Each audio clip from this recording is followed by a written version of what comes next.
lórí burúkú ẹni tí bàbá rẹ̀ ò bí ọmọ òṣì tí yẹ ń ṣa pépà kiri Nàìjíríà ọmọ tí ó pé wọn bí nílé ọlá ìyẹn Sọjí Ọlọ́wọ́ gbọgbọrọ wọn bí ẹni nílé ọlá kò sẹ́ni tó ní ọlá nínú ilé ẹ tó bá dọ́là nínú ilé ẹ ni bàbá ò ní fẹ́ sógun pa kókó lọ́mọ kọ́ṣẹ́ bàtà bí ìbá ṣe pé ìlú òyìnbó ti di kí ni wọ́n ti ń pè ìlú òyìnbó ti di leveler ṣèbí láyé àtidé wọ́n ní pé bó bá kàwé ò lè lọ lu òyìnbó olórí burúkú ṣó bọ́tà ogun pa onítírélà olórí burúkú wà ń lu òyìnbó òbúrọ̀ṣà rẹ̀ họ́ọ̀pù ó mọ̀ pàgàgbé ejò ló máa pẹ́ Sọjí Ọlọ́wọ́ gbọgbọrọ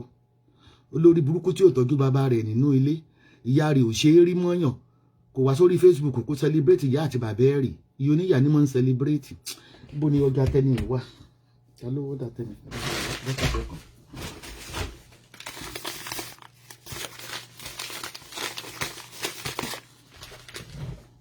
mo gbọ́ tó sọ pé ó lè bá bẹ́ẹ̀ kó lórí Facebook àbò lórí burúkú àbò mọ̀ pé kónà sábà lèmi ni ó lè mi kó lórí Facebook àbò lórí burúkú olùsì ní ẹ̀mí èmi ní ọjà tèmi tà ní gbogbo cyber ni mo lè wọ̀ ọmọ òfò ẹni tó yẹ pé wọ́n tráfíkì gba Libya wọ̀lú òyìnbó ni ó mọ problem tó ní wà tí individual wọn bí yín nílé ọlá ní wọn ṣe kí ni wọn bí yín nílé ọlá if not so àwọn tó bá lọ́lá ẹ̀ ní máa bá wọn jà èyí tẹ́ lè fẹsẹ̀ méjèèjì yín dúró wọn bí yín ní ilé ọlá ẹ̀yin ọmọ tó pé gáréèjì lẹ́wà bọ́s kọta lẹ́yìn kọ̀ǹdọ́tọ̀ lẹ́yìn ṣe kẹ́ tó wà lóyìnbó àwọn ọmọ tí bàbá wọn ò lè fi di báírò kó fi kọ́ hó kì í ṣẹjọ́ yín mẹ́ta ti jọ wà nílùú òyìnbó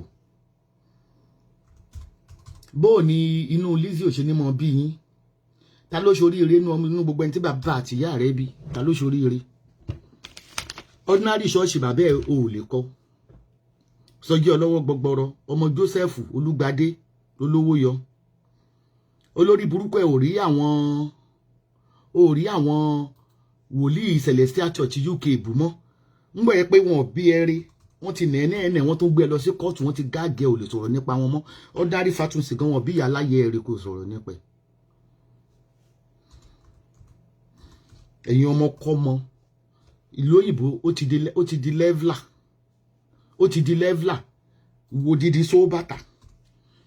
bàbá ò gbé nínú ilé tó ní air condition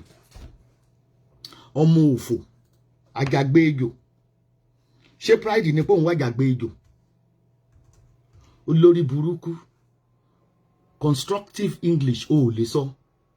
ta ló tí ì bá yé ẹ̀jẹ̀ lórí Facebook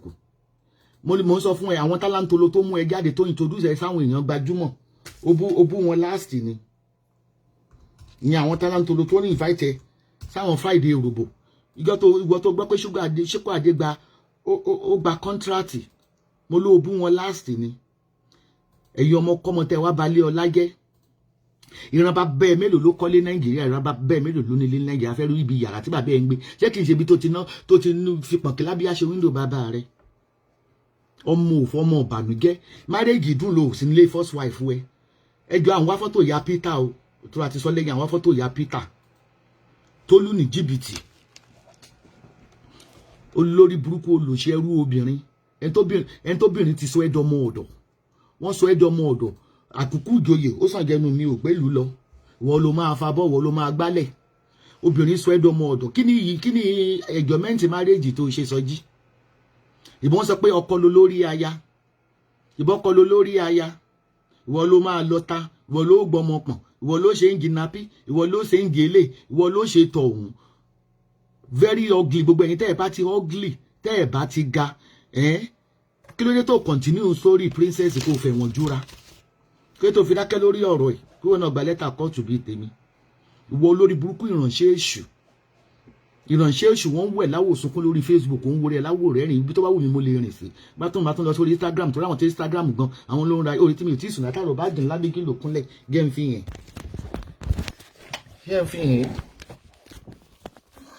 ṣé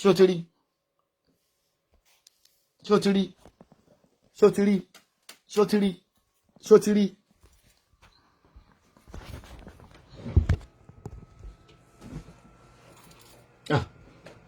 bí wọ́n ìbá ṣe tó bá ló fẹ́ ṣe British exam láti gba British passport ó máa fẹ́ẹ̀lì ẹ̀ ní yakata ló máa ṣubú lulẹ̀. Ẹni tóbìnrin ti lo kádà rẹ̀ gbogbo àgẹ̀ tó gbóná jù Gambia wọn wà àní tó bá kúkú jẹ́ single bíi tiwa tá à lọ́kọ. Ǹjẹ́ ó kò wá bẹ́tà torí kí la ṣe ń fẹ́ yàwó sínú ilé tìbí nítorí ìsinmi ni. Ìbí kájọ́kò ká ti bí iṣẹ́ dé kíyàwó kó gbóúnjẹ síwájú wa kó kúnlẹ̀ kó ní olówó orí ní ragabo ní. Nígbà bá ti ṣíwọ́ àjàgbé ìjò lọ látàárọ̀ títí dalẹ́ tó kó salaries fún ọmọ aṣẹ́wó ọmọ Gambia yẹn sórí Peter ó ti di adult ó ń bọ̀ wá sórí esabod.com lọ́la. Ìyàwó ẹ̀ ó ń bọ̀ wá sẹ́dá àníṣẹ́ ẹ̀ ní ìwò tán. Kò sí tẹ́ fẹ́ sọ nípa tàwọn ọmọ tèmi olóbò mú kọ́ọ̀sì ni wọ́n àwọn grandchildren mi olóbò mú kọ́ọ̀sì kò sí nǹkan tẹ́ fẹ́ sọ rest in peace kò sí tẹ́ fẹ́ sọ tó fẹ́ jọ mí lójú. Mo ní Peter ọmọ ẹ Pétérù mo ní fọ́tò ẹ̀ lọ́wọ́ gbogbo bó ṣe jalè pátápátá sórí ẹ̀ ń bọ̀ lórí blog. Ìyàwó abuké anga family abuké ọ̀rẹ́ abuké family abuké ọ̀rẹ́ abuké story yìí ń bọ̀ lórí esabod.com. Blogger mi tó o bá sí lórí live chat ṣe wúlà sí mi lórí kinní máa fún ẹ ní download Peter ó ń lọ sí orí esabod.com ó ti di adult ó ti ń wa mọ́tò ó ń wa stolen car àwọn ọmọ ojú ọ̀rọ̀ lárí olóṣì oníkóló ìsọnù ó ń ṣiṣẹ́ láti jọ yìí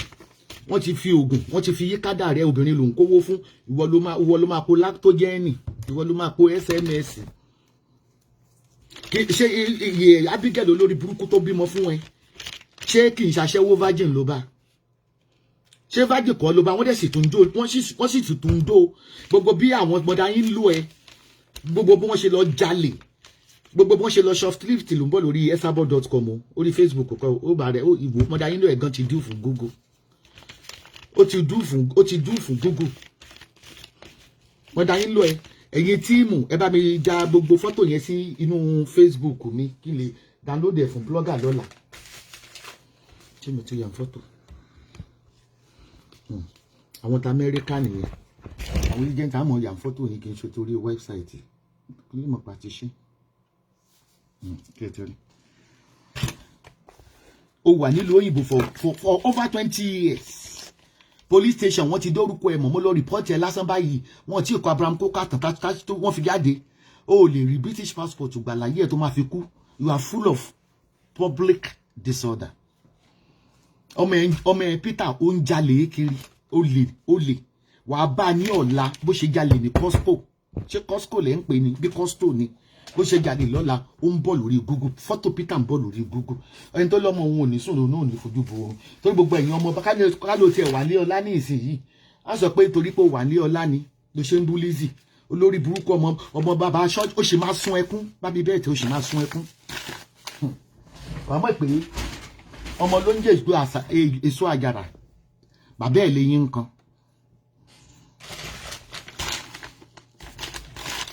Ṣé mo ti print ẹ̀ lẹ́yìn?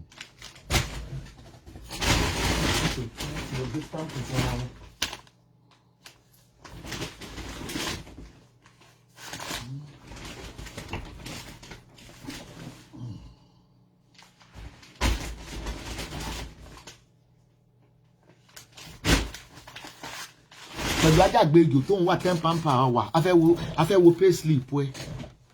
ọmọ òfò sórí ṣèbí okó ni Lizzy ń jó ìwọ jalè ní gbogbo tíìmù tó lọ ni ó já nǹkan tó ń pè ní olè bàráò owó Fọláṣadé Ọlátúnjí ó tún parọ́ mọ́ ó tún fẹ́ réèpù ẹ̀ ó tún lọ rìkọ́ọ̀dù ẹ̀. Mo máa ń sọ kọ́kọ́ fún lórí Facebook pé in tó burú jù láyé ó ní olè ló bọmọ jẹ́ torí pé kì í ṣe bá bẹ́ẹ̀ nìkan nìyẹn ẹ fẹ́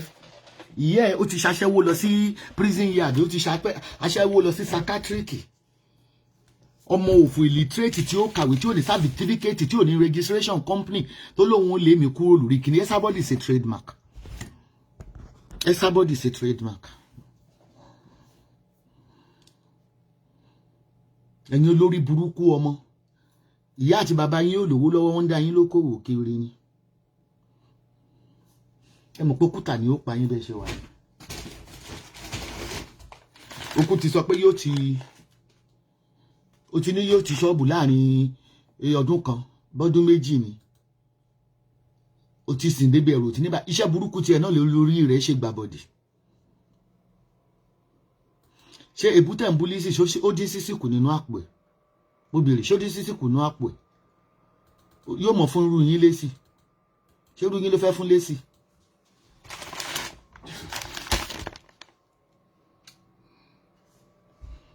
ọmọ òfò ọmọ àdánù ọmọ ìbànújẹ́ alágbádá kan. Facebook sọ mí doge. ó ti ya 500 grams ṣá. ọmọ ṣe nǹkan Belgium.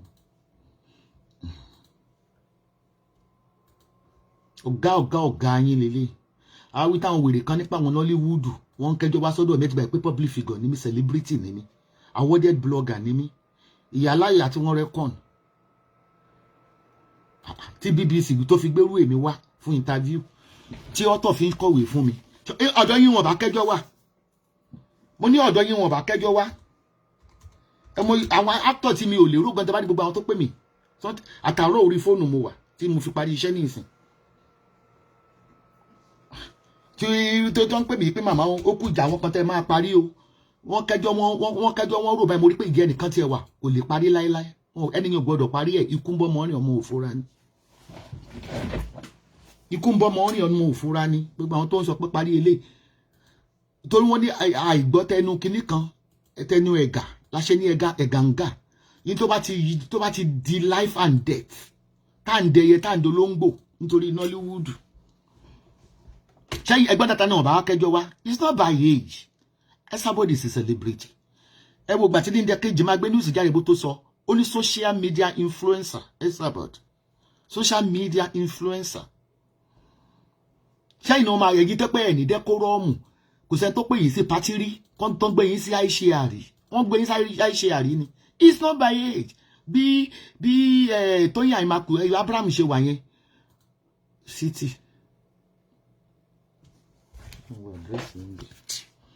bó ṣe wà yẹn tó máa invite ẹ̀ wọ́n gbé sí high chair. It's not by age. ẹ̀ mọ́ tẹ́lẹ̀ ní reputation. social media sọ mí ó lámì lójú. social media sọ mí doge. tẹ́ bá ti wá bayé èèyàn jẹ tán yé tẹ́ bá panú ẹ̀kẹ́ gé agbọ́. wo ẹni ayé ń fẹ́ lèmi. ẹni ayé ń fẹ́ lèmi. ọ̀gá àwọn ní gáréjì pátápátá ibà ó DM mi ní straight. gbogbo ènìyàn ló fẹ́ bí mi sọ̀rọ̀. ta ló fẹ́ wá sọ́dọ̀ ẹ̀yin? ẹ̀yin ọmọ òfò táyé yín ti polúkú musu. ṣé ẹ rí ẹ̀yin tèmi ẹ̀ka lẹ́gàrẹ́ àbí ẹ̀ka àárọ̀ ni ibikíbi tẹ́ ẹ bá wà. ẹ mọ̀ tó ń ṣẹlẹ̀ pẹ̀lú àwọn pípù yìí ni wípé ẹ gbọ́ wọ́n ní ọkùnrin tí wọ́n bá bí ní ọlá ó ṣòro ó fẹ́ wọ́n máa ń balẹ̀ ọlá jẹ́ ni o lè experience tèmi tẹ́yìn rí lórí Facebook yẹn. àwọn ọmọ tó pé background wọn dirty illiteracy ni wọ́n fi build wọn up bí kí bàbá wọn máa wa mọ́tò bí kí bàbá wọn máa ta bàtà lógún pa bí kí bàbá wọn kọ́ máa ta késẹ́ẹ̀tì géètì. ẹ mọ̀ pé wọn ò ró lówó sójú. mo ṣe sọ yìí pé láyé yìí èmi náà máa ń sọ ńgbà kan tó máa sọ pé ọmọ olówó ń fọmọ olówó kọ́mọ òtòṣì kó máa fọ́mọ òtòṣì ọmọ ilé ọlá ọmọ olówó máa ń ba ilé ọlá jẹ́ ni. àwọn ọmọ tẹ́nìkan òbí àwọn ẹbí kẹ́bí tí ẹ kọ́kọ́ lọ tọ́ ìbò sọ fún kọ́kọ́ fún ẹ mò ń challenge pẹ̀lú bó ló ṣe ń wa tírélà tó tíyàwó ẹ jẹ́ professional nurse mú bàbá ẹ kó tiẹ̀ wá jayé ọ̀sẹ̀ kan nílùú òyìnbó ìwé ẹ̀ gan ò lè gba físà fún yàn Sọjí. mo sọ fún yín pé bí mo ṣe dé police station báyìí kíní ẹ̀ lànà ní straight. mo ní o lè rí British passport ìjọ tó bá máa gba British passport wà tó mọ̀ pé ọlọ́mbù rẹ̀ darẹ̀ nínú ẹ̀rùn kó bí gbogbo ọmọ ẹ sí Britain o lè rí British passport gbà.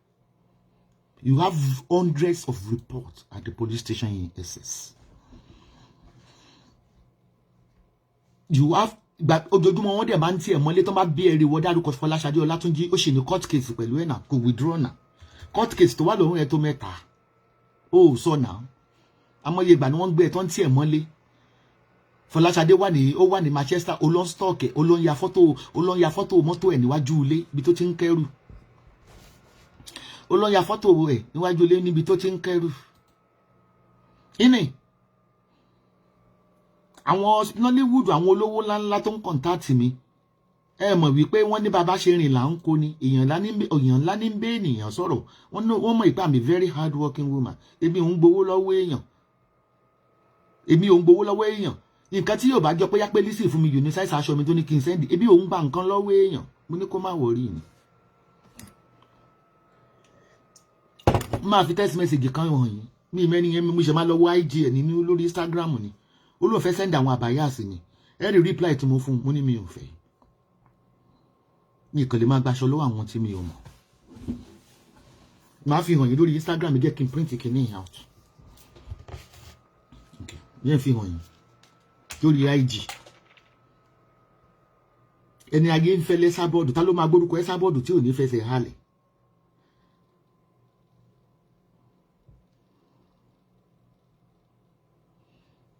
princess mi test number yìí ó dàpọ̀ náà ni wọn kì í ṣe lé kí ló tẹ̀yìn ara Nàìjíríà ń tẹ̀sí ní ìṣeré bá ṣé torí sórí lórí wo ìkànnì yàtọ̀ sí yẹn láti Nàìjíríà influencer wọ́n fẹ́ kí báwọn influence business wọn lórí Instagram iṣẹ́ ti lọ rẹpẹtẹ sórí advert pé ló mo fẹ́ gbà fún advert sótìrí mo ní gbogbo ọ̀nà la fi gbà mí Facebook ilé Instagram ilé Twitter ilé YouTube ilé àwọn wo ló fẹ́ gbà advert fún yín bó ṣe ń ṣe advert fún Ṣóǹdé gan o kàn kókùtà sínú ayé ẹni tó pé wọ́gàn ò lágé lára ẹ lágé lára yẹn lórí burúkú méjèèjì tẹ́ ẹ lágé lára sótìrí ó pé nọ́mbà Nàìjíríà ni kò kún wọn tán sórí lórí Instagram sórí I want you to influence my business on Instagram wọ́n máa gbé business wá fún mi wọ́n mọ̀ pé mi ń tajà ni ta ló fẹ́ gbọ́jà fún yín èyàn olórí inú Facebook owó ọ̀hún yẹn owó ẹ mọ iye tí Bọ́sẹ̀ luxury gold sọ fún mi ni ọwọ́ ìgbà tí mo ti dé orí iye jẹ́ kí n lọ sí DM mi mọ̀ bóyá orúkọ wọn máa hàn bẹ́ẹ̀ ẹ wá wo àwọn èèyàn kàkàkàkà tó ń kọ́ńtàtì mi nínú DM tó pé kí ni wọ́n ṣe ń kọ́ńtàtì mi wọ́n mọ̀ pé mo lówó ni mo ní Twitter account Adéyẹmọ Táyọ̀ bí a kì í tẹ̀ fún password ẹ kó máa bá password bẹ̀ kó máa bá mi rán ni mo ti ní Twitter account láti 2012 máa ju Nadia Eva ọkọ mi olówó orí mi ibú owó bàbá Junior ta ló fẹ́ bó lòṣì yín ṣe èyí sọ fún mi pé àwọn Nollywood ń kọ́ńtàtì mi wà láì ní ọ̀pọ̀lọpọ̀ tí ò rí gẹnu wọn tí ò lówó tó mi ló pọ̀ nbẹ̀ wọn fi iṣẹ́ wọn rán mi ẹ mọ iṣẹ́ tó tún ti gbé fún mi ni màmá ẹ bá wọn parí ìjà àwọn ilé àtẹlé màmá ẹ bá wọn parí ìjà ó nìyẹn tracking ó mú jù sí customer ìtí mo fi níyè mi ń ṣalágbè ọ̀gànjọ́ òru la wà tí Lizzy bá fún mi ní owó fún iṣẹ́ tí mò ń ṣe lọ́wọ́ owó tí mo jẹ Lizzy láyé 200,000 naira mi nìkan kọ́ ló dé fún gbogbo bloggers lò fún that was 2 years ago 2 years ago owó ìṣá owó tí mo fi mu sìgá láàrin ọ̀sẹ̀ kan tí mo fi léegun tí mo fi lè ṣiṣẹ́ àárín Tóyìn àti Lizzy ti wà òkè wọ́n ti bára wọn ti connect wọn lórí fóònù iṣẹ́ wo lẹ́sàbọ̀dù máa ṣe tó máa ṣe tì ẹ wá lọ sọ Tóyìn mò ń ṣépè fọmọ ìgbà mo dárúkọ eré òun àtọkọ ẹ̀kọ́ mo jọ ń bú tí wọn àtọkọ ẹ̀kọ́ mo jọ ń bú mo ṣe máa ṣépè fọmọ ẹ̀yin olórí burúkú lèmi mọ́ ń ṣépè fọmọ yín irú ìsọjí ní ìsọlọ́wọ́ gbogbo tó lóhùn ní gèrè ọwọ́ àwọn ọmọ òun olóhùn ti fi wọn rúbọ Facebook ẹnu ara ẹ̀ ló fi sọ ìpè sí ìjà lóòjọ́ nígbà tí wọ́n bá bẹ̀rẹ̀ sí ń kú pípípí lójú ẹ̀ orí àpè orúkọ everybody ló lè bully àti ẹ̀gbọ́ àwà tá jẹ́sàwà wú ẹ̀ yàláyẹ wà nínú ẹgbẹ́ ṣé mo ti print ẹ wo wa àti Lizzy wà nínú ẹgbẹ́ ni ara bàbá ẹ ara ìyá ẹ ara gbogbo family olówó yọ pátá torí pé ń wá viewers wọ́n wò ìláwò sunkún wọ́n wò ìláwò rẹ́rìn you don't have any educative program informative program àfi kẹ́ máa báyé ènìyàn jẹ́ káàkiri ṣá kẹ́ máa báyé ènìyàn jẹ́ káàkiri ṣá ẹ̀yin ò ṣe lọ́dún kọjú sáwọn ọba tó máa bí ìyá láyé ilé iṣẹ́ ńlá lèmi ń ṣe iṣẹ́ tí ó gbé mi délé ẹjọ́ lèmi mọ́ ń ṣe ta ló ń bá yín ṣàwọn iṣẹ́ ràkàtì àtẹ̀ ń ṣe mo pè yín ta ló ní ìwọ̀n tẹ̀lé pé kí n má print it kí n ṣe lọ́tọ̀ ìgbà tó dọ́kẹ́tì Belgium kékeré ó gẹ́ sábọ́ọ̀dù lè kùtà láì lábí bá bọ́jà yín gẹ́ tí má tẹnu bọ́jà yín bẹ́ẹ̀ bá ń bọ́jà tèmi gẹ́ wà láì fún tèmi ó tì mí ní Esabod is a brand bí ìtẹ̀mọ̀ kan wọ́n rajà lórí Instagram gan tẹ́ bá rí iye àdòdùn tí wọ́n dá àdòdùn lọ ni wọ́n rà àdòdùn tó ṣèpù báyẹn rí.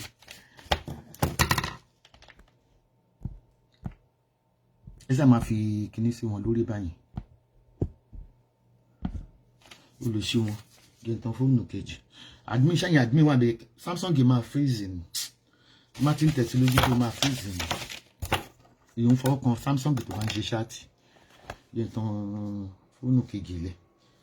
kò ní yẹ ìyá láyà yín ẹ̀yin ọjọ́ tẹ́ ti wà lórí Facebook látọdún bíi 5 tẹ́lẹ̀ tí ń ṣe ṣáàtì oríire wo lẹ mú bọ̀ nbẹ èyí ilé ẹ̀rà èyí mọ́tò ẹ̀rà tẹ́ bá wí ìṣẹ́ ìpọ́njú ó sọ yín di YouTube ẹ̀yin over 38 ó sọ yín di YouTube ìpọ́njú ìṣẹ́ ó sọ yín di YouTube ọmọ ọdún mélòó ni ti Lizzy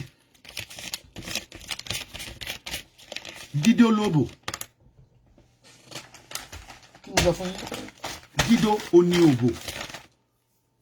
amúnùdún lòbò bá sì ṣe mọ dóbò lọ títí ayérayé nìyí nígbà tó pé olórí burúkú sọjí obìnrin wo ló fẹ́ kọnu sí tó fẹ́ gbà fún ẹ lórí Facebook yìí ó yàtọ̀ sí pé o má rí kò sí ọkùnrin tí ì ṣe bàbá ẹ̀ gan kò níyàwó lé mo bí ẹ léèrè obìnrin wo ló fẹ́ kọnu sí tó fẹ́ gbà fún ẹ abóròpó fáìn ni ó burẹ́wà bí ìgbà ìyàwó ẹ̀ náà tí mo sọ ó ti freeze mo tún máa padà wà nìyí máa lọ mú iPhone mi gbàgbé iPhone mi sílé iṣẹ́ máa lọ mú iPhone mi ní ìsìn.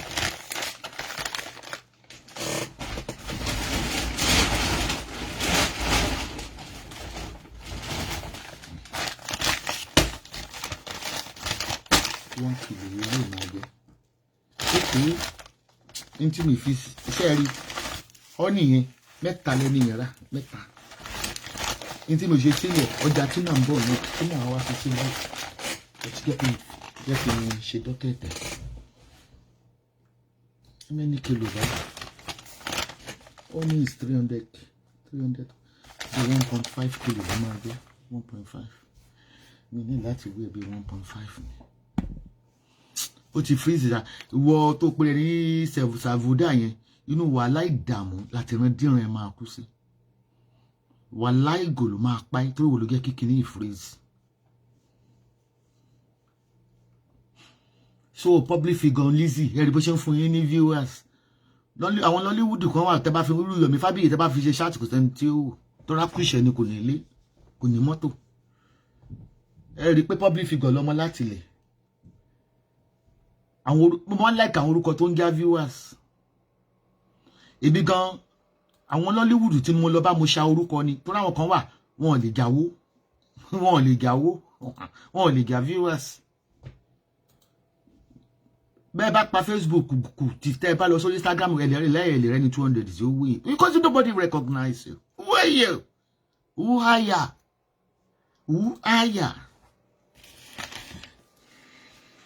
ó ti freeze lò jẹ́ kí n wò bóyá ìṣàn gbọ́ mi Samsung yìí ti ya wèrè gan tó bá ti fọwọ́ kàn bá ó máa freeze mi jẹ́ kí n bóyá ìṣàn gbọ́ mi. Ní mọ́tò ẹ rí pé public figure lọ́mọ láti lè. ẹgbọ́n náà tó má tẹ̀ fà á pé blogger tó lẹ́nu ń bẹ̀ sẹ́yìn wọn lọ bá. ẹ mọ iye àwọn Nollywood tó ti kó àwọn tó ń jà ń bẹ̀ wọ́n tó section 3 màmá ẹ bá wọn parí gèlè mo ní méjì ló lè ṣe parí inú ẹ̀ mo ní sẹ́ni tẹ́ rojú ẹ̀ yìí ikú bọ́mọ rìn ọmọ òfúra ni nígbà tó ń kẹjọ́ rò báyìí orí pé fẹ́ ṣe Nollywood ẹ tún lọ ń gbẹyẹ Ọlọ́run sọ pé kí wọ́n á dì pẹ̀lú wọn nínú Nollywood yẹn ni wọ́n á jẹ ṣégé yà àṣelékìsà lòkùnù gbogbo wọn àṣẹ blogger máa ń parọ́ ni wọ́n máa ní pé the 10 okay Aston so spamia nítorí ló ń yọ ẹlẹ́nu tí dókítà wí ní òkè ṣe rí àrùn yìí nífẹ̀ẹ́ kẹ́rí nọ́mbà yẹn ó ń dànù ṣẹlẹ̀ ìtumọ̀ ẹ̀ ní wípé àwọn ọkùnrin tó ń discharge spam ń jáde lára wọn but spam tó ń dọmọ gangan ò jáde irú tó ń ṣe ifá kìtìkìtì ọ̀la lọ́dún ilégún àbíkẹ́ ló ń gbé eégún bọ̀ irú ifá kìtìkìtì ó ń nawọ́ ní spam ẹ̀ ò dọmọ kí ẹ sọ pé ewé ẹ̀ wà yes astenospermia ọkùnrin máa decide báyìí mo sọ fún yín pé ọ̀pọ̀lọpọ̀ inú mi ti ẹ̀dùn pé ọkùnrin tó tẹ̀sí lè ó accept ẹ̀ mi wà ẹ́ mo máa sọ pé obìnrin ni ò lè bímọ ẹ̀yin gan lè bímọ irú Gaddafi bó bá gbọ́ kó òjò ló rọ̀ kò lè bímọ láyé àti lọ́run bó ṣe wà yẹn torí kò bímọ rí láyé ni ò ṣe tọ́jú ọmọ àdírẹ́sì tani mo fẹ́ mú jáde.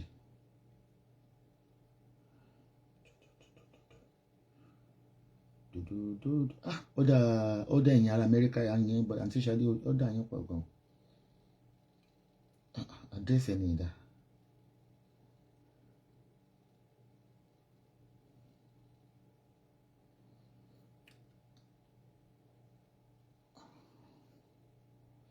Àti Ṣadé tó bá ń wò mí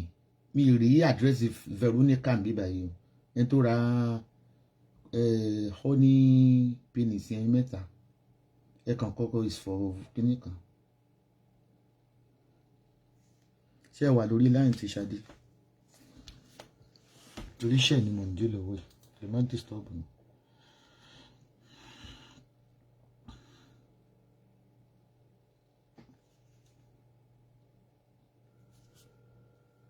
ní ìlú àdírẹ́sì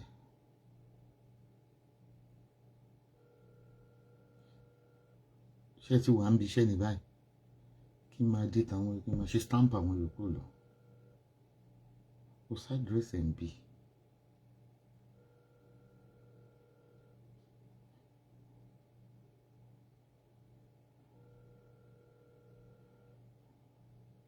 àti Ṣadé ẹ̀ píìkì gàrí kẹ́ má dà mí dúró náà.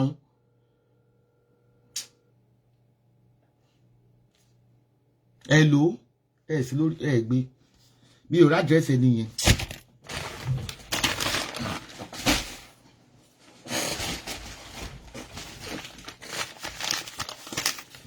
US ń gbogbo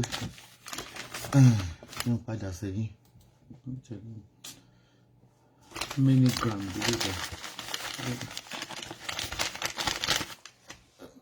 ní láti wé wọn tí má ti wú ọjà wọn ok ó dẹ̀ pé wẹ́bsáìtì líle